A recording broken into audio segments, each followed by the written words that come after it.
예, 13번 개근했을 때 여리고성이 무너졌다. 13번 개근했을 때 여리고성이 무너졌다라는 제목으로 하나님 말씀 증거하도록 하겠습니다.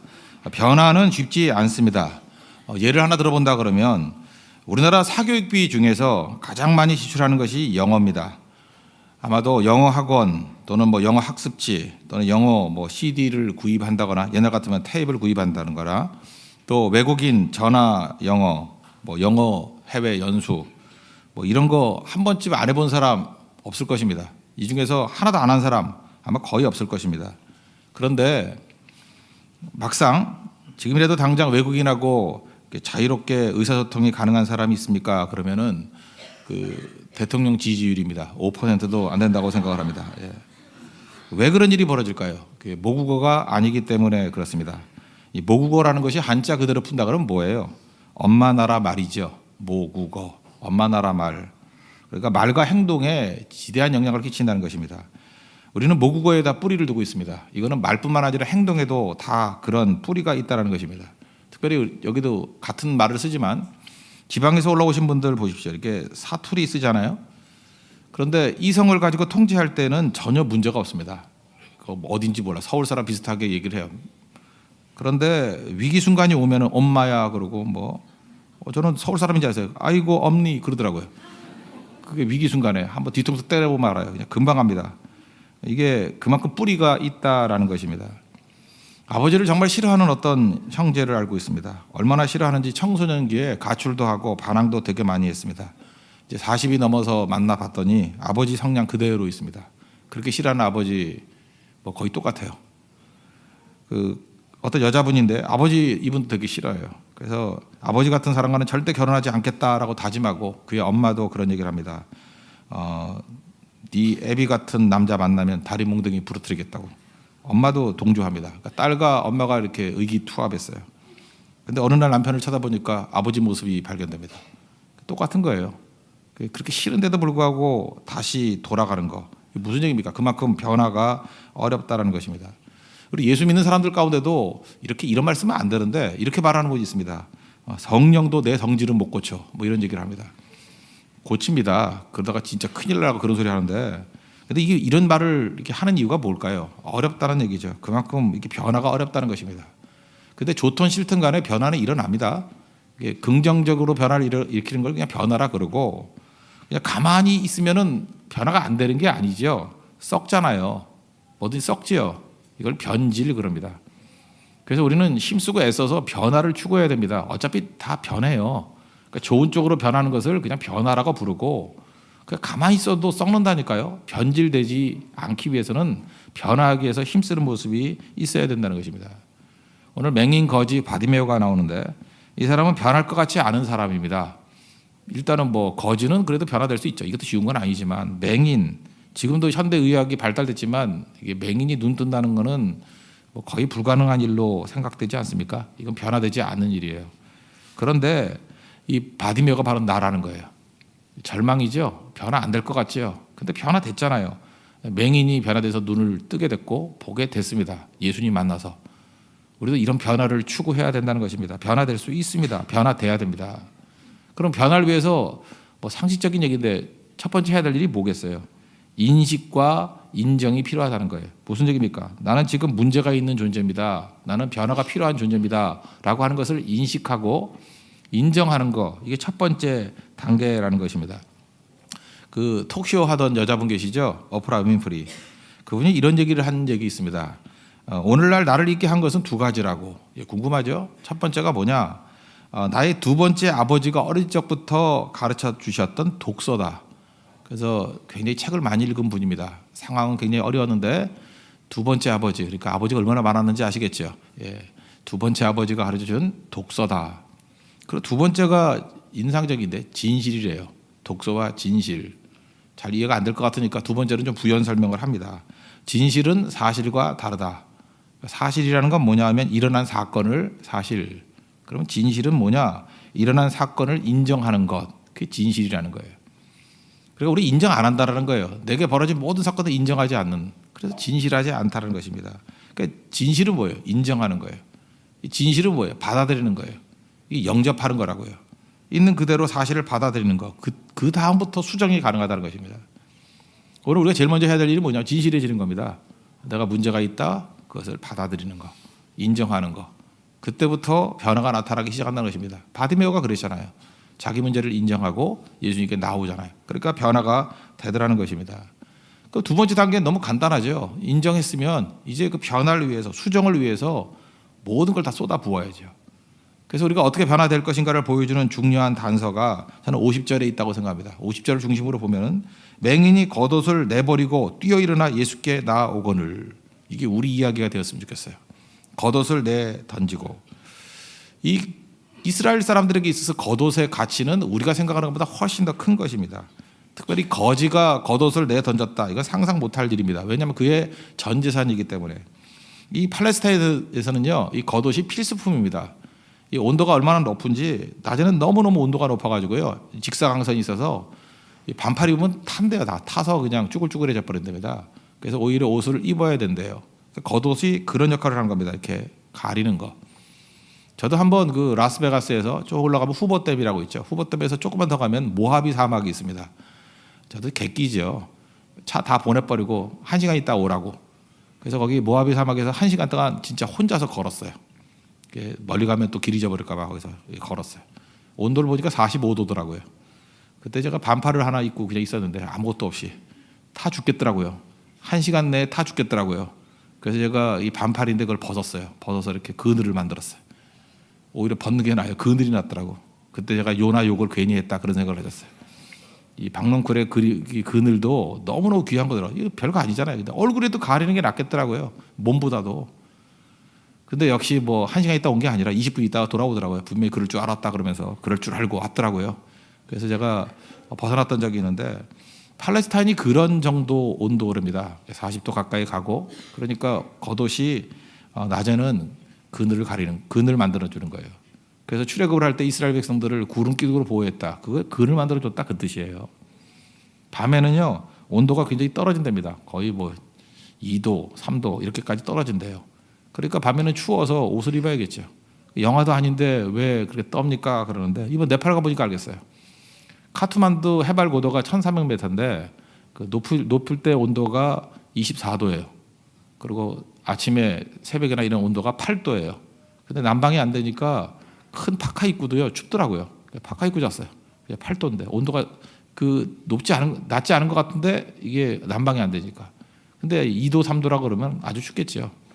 그게 겉옷이에요. 그래서 이스라엘 백성들에게 있어서 겉옷이라는 것은 절대로 포기할 수 없는 필수품입니다.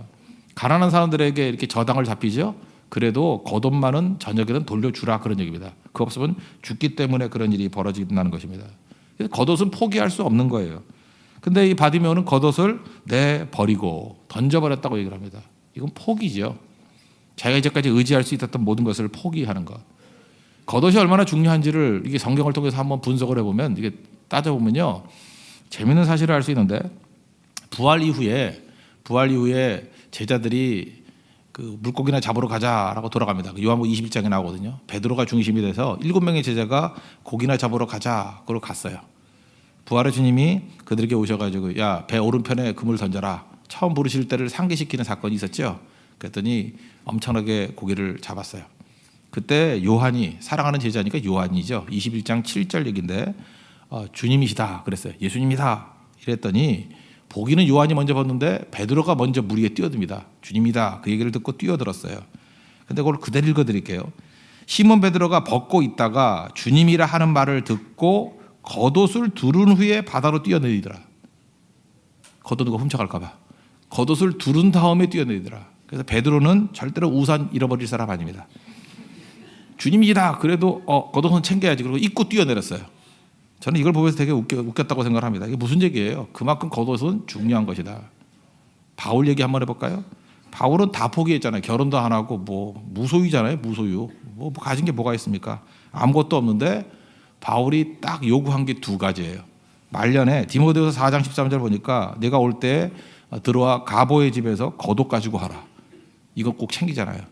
겉옷이 그렇게 중요한 거예요. 겉옷 가지고 와라. 그리고 책은 특별히 가죽 종이에 쓴 거. 그러니까 성경 들고 와라. 겉옷 가지고 와라. 그러니까 바울에게 딱 2가지 필요했다고요. 겉옷만은 필요한 거예요. 그리고 성경이 필요한 거. 성경 필요한 거야 뭐 당연한 거지만 겉옷이 그만큼 중요한 것이라는 겁니다. 근데 바디메오는 그 겉옷을 내버리고 자기가 의지할 수 있었던 가장 기초적인 것조차도 내버리고 주님께 나아가더라. 지금도 우리도 마찬가지입니다. 너무 의존하는 게 많아가지고 주님께 나아가는데 장애가 될 때가 많아요.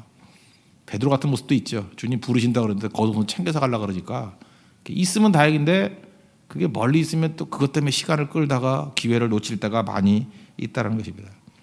이 겉옷에 해당되는 게 뭡니까? 어떤 사람은 자존심, 상처 이런 거일 수 있어요. 어떤 그 여자분은 그 주변에 결혼할 기회도 있는데 결혼을 안 해요. 왜 그러냐 그랬더니 상처 때문에 결혼을 안 한대요. 제가 그래서 그랬어요. 더 큰 사랑으로 결혼하라. 상처보다 더 큰 사랑으로 결혼하라. 뭐 노래 때문에 그러는 것 같아요. 그죠? 사랑보다 깊은 상처 그런 거 없습니다. 어떻게 상처가 사랑 더 깊겠어요. 그죠? 더 큰 사랑으로 결혼하라. 그 여자분들 좀 이상한 점이 하나 있는데 뱀 보면 되게 무서워요. 여자분들 뱀 보면 왁 소리 지르고 악어 보면 막 소리 지르고 막 그러잖아요. 그런데 뱀 가죽으로 가방을 들고 다니고 뱀 가죽으로 악어 가죽으로 가방을 들고 다녀요. 그래서 제가 중력을 하나 깨달았어요. 아, 껍질만 벗기면은 무섭지 않구나. 우리 인생도요. 이 피부같이 붙어 다니는 게 있어요. 자존심, 상처, 열등감. 그거 벗겨내 버리면 가방으로 들고 다닐 수 있어요. 아무것도 아니라고.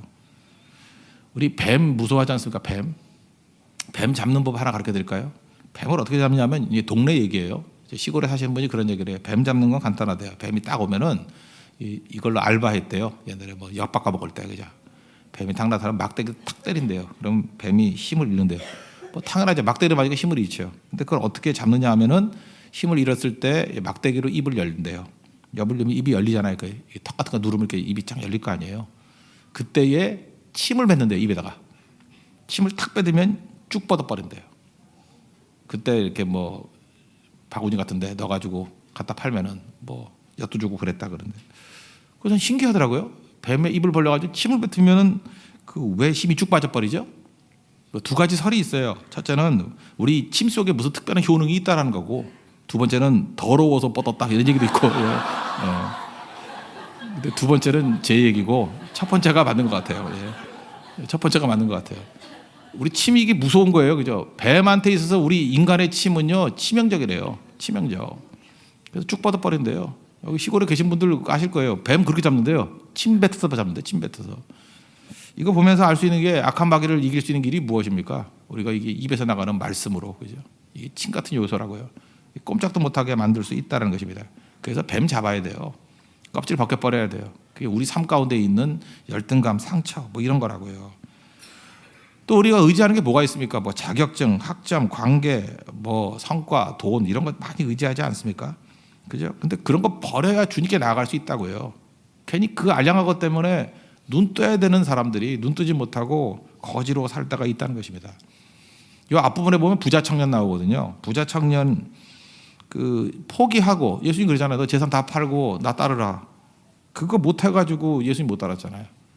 우리 포기 못하는 이유가 뭘까요? 뭐 체면 때문에, 뭐 매너 때문에, 이미지 때문에.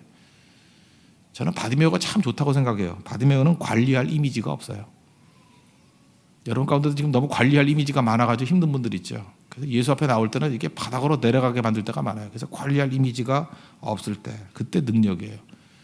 이 부자 청년은 되게 고상하게 나왔잖아요. 무엇을 하여야 영생을 얻습니까? 참 고상한 이런 질문을 하는데 바디메오는 그럴 수가 없어요.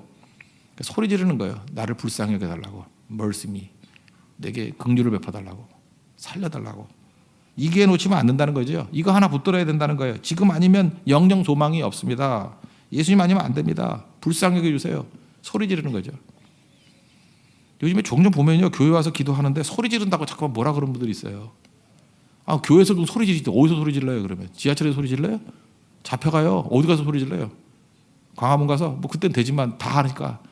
아, 광화문에서 소리 지르는데 왜 교회에서 소리를 못 지르게 해요? 새벽에 나와서 소리 질러야죠. 어디 가서 소리 지를 거야? 금요 철야 때 나와가지고 소리 질러야죠. 왜 그걸 막으려고 그래요? 너무 시끄러우면 딴 데 가서 해요. 아니면 자기가 더 소리 지르든지. 소리 질러야 돼. 소리 질러야 돼. 주님밖에 없습니다. 잠잠하라 그러면 여러분들 옆에 있는 사람하고 똑같은 거라고.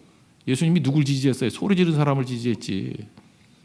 저는 뭐 조용히 하는 게 뭐 좋은데 그러면 조용히 저쪽 가서 해요. 그러면 소리 지르는 사람끼리 모이라 그러고 부르짖는 게 필요하다가 부르짖음. 왜 그렇습니까? 절박하기 때문에 그렇다라는 거예요.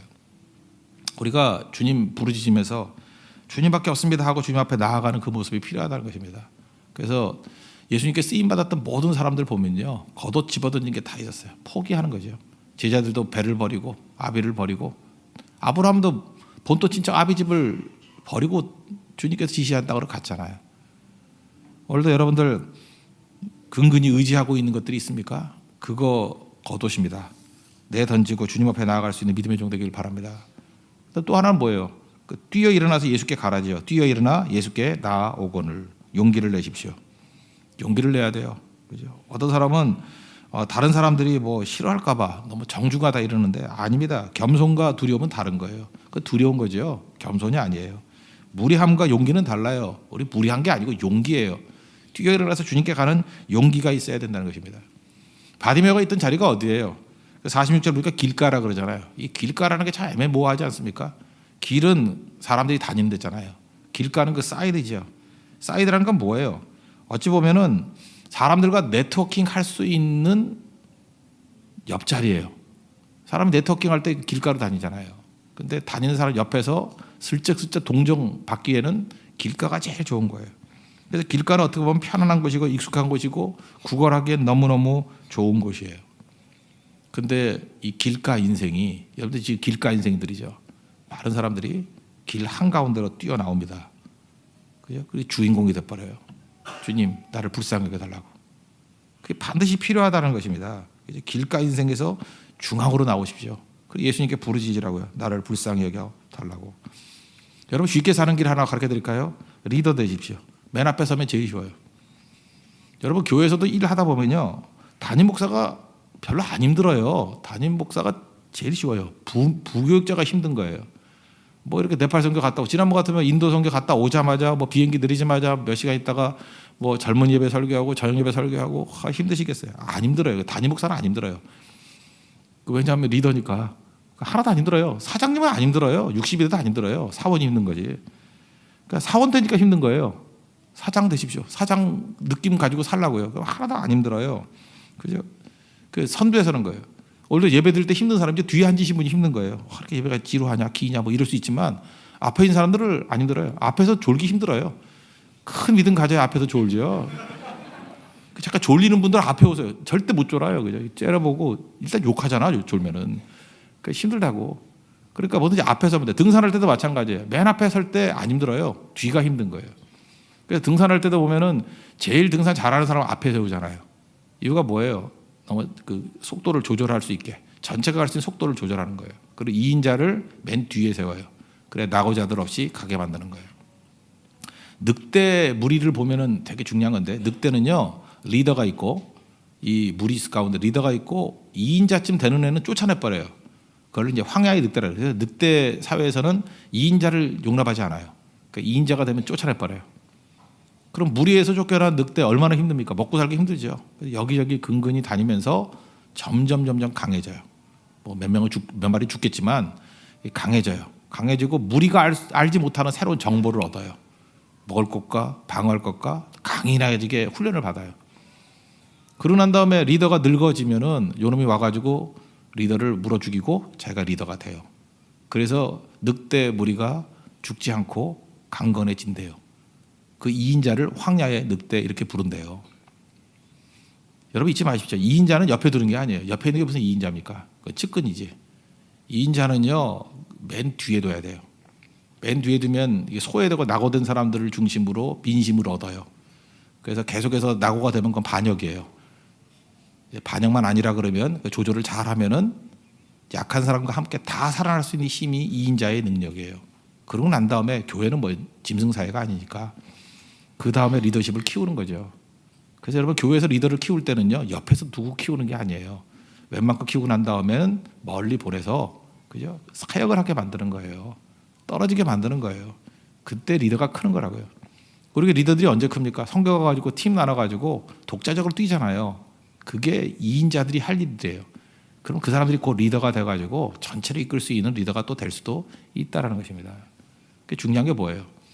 길가 인생에서 중앙으로 나오는 거예요. 리더가 되는 거예요. 그러면 별로 힘들지 않고 쉽게 감당할 수 있다라는 것입니다. 내일부터 특별 새벽기도입니다. 10차 특별 새벽기도인데 제가 일단 결론만 얘기합니다. 전출하십시오. 15번인데 전출하시고 개근하십시오. 여리고성 예를 한번 들어볼게요. 여리고성이 어떻게 무너졌습니까? 이것도 지금 여리고에서 벌어진 일인데 여리고성 무너졌을 때 내용을 보세요.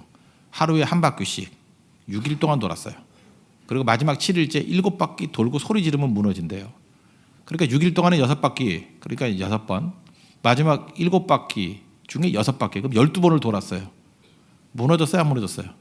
안 무너졌다고요. 언제 무너졌어요? 13번 다 돌고 개근했을 때 무너졌어요.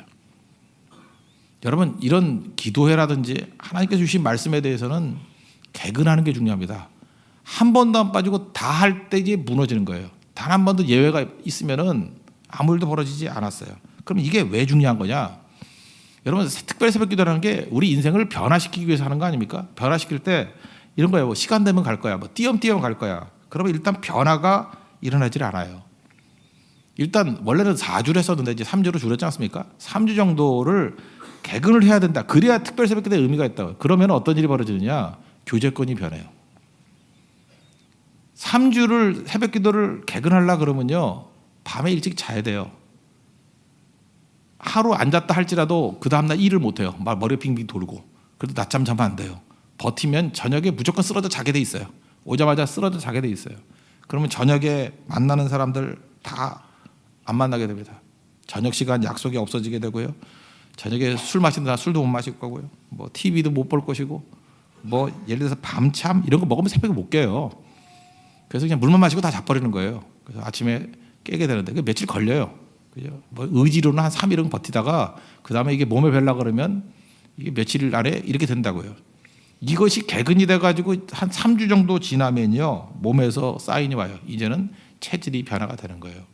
중간에 고통스러운 과정도 있습니다. 근데 변화가 돼요. 체질만 변화될 뿐만 아니라 응답이 있고요. 우리 삶 속에 있는 문제의 여리고성이 무너집니다. 이거 한번 알아보시겠어요? 하셔야죠. 이건 충분히 할 수 있다는 거예요. 능히 변화될 수 있다는 것입니다. 그래서 여러분들 개근의 중요성을 잊지 마십시오. 나만 장군 보세요. 요단강에 가서 목욕하라고 했더니 6번 할 때까지 점진적으로 변화된 게 아니에요. 7번째 목욕하니까 살이 어린아이 살같이 변화가 되더라. 이 개근의 능력이에요. 개근이 뭡니까? 하나님 말씀에 대해서는 100% 순종할 때 능력의 역사가 나타나기 시작한다는 것입니다. 우리 그물 비유 말씀드렸죠. 천국은 어떤 곳이라고요?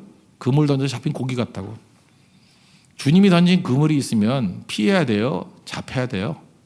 잡히는 게 복입니다. 주님이 특별 새벽 기도라는 그물을 속 던지면은 잡혀 주십시오. 그죠? 그거 피하는 게 능사가 아니에요. 천국은 주님이 던진 그물에 잡히는 거예요. 주님이 던진 그물 같은 말씀에 잡히는 거예요. 잡히면 그때부터 변화가 나타나고 우리가 상상도 못했던 축복과 은혜를 누리게 된다는 것입니다. 여러분, 천국을 체험하고 누리는 믿음의 종 되기를 바랍니다. 하나님께서 주신 것을 긍정적으로 이렇게 받아들이면, 이거 영접이라 그러잖아요. 인정하고 받아들이고 변화, 수정을 위해서 힘쓰면 내가 그 다음부터 상상도 못했던 새로운 길들이 열린다는 거예요. 어떤 은행 경비원이 한 분 계셨는데 별로 할 일이 없더래요. 그래서 열심히 그냥 인사나 해야 되겠다. 그래서 인사를 했대요. 그래서 꼬마가 오길래 안녕 꼬마야 그랬더니 애가 울더라는 거예요. 무서워. 그래서 저 아저씨 얼굴이 너무 무서워. 그때부터 거울을 보기 시작했다는 거예요.